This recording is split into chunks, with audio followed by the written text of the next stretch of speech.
د کابل هوایي ډګر د چاودنو په اړه تازه او مهم جزئیات.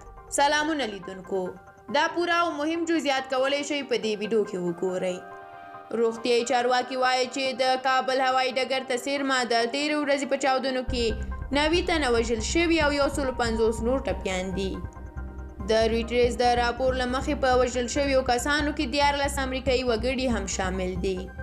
د امریکا ولسمشر جو بایډن وایي چې کابل نړیوال هوایي ډګر کې د 14 امریکایي سرتیرو د وژل کېدو غچ به له داعش ډلې خامخا اخلي.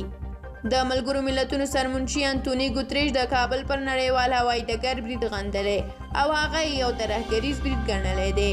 د ملګرو ملتونو ویان سټیفن دوجارک وویل چې یاد برید د افغانستان له خلکو سره د عاجلو مرستو د دوام په برخه کې د ملګرو ملتونو عزم لا قوي کوي. په همدې حال کې ټاکل شوې ده چې د ملګرو ملتونو سرمنشي د راتلونکي دوشنبې په ورځ د امنیت شورا د 5 دایمي غړو برېټانیا، امریکا، فرانسې، چین او روسیې د استازو په ګډون د افغانستان د وضعیت د څېړنې په هدف غونډه وکړي. بیا په افغانستان کې اسلامي امارت د یوې اعلامیې په خپرولو سره دغه برید غندلی دی. ذبیح الله مجاهد ویلي چاودنې په هغه ځای کې شوي دي چې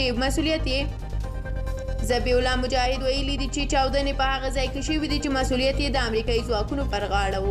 هغه زیاته کړې ده چې اسلامي امارت د خلکو امنیت او ساتنې ته کلک متوجه دي او د شر غوښتونکو کړیو به په کلکه سره مخه ونیول شي.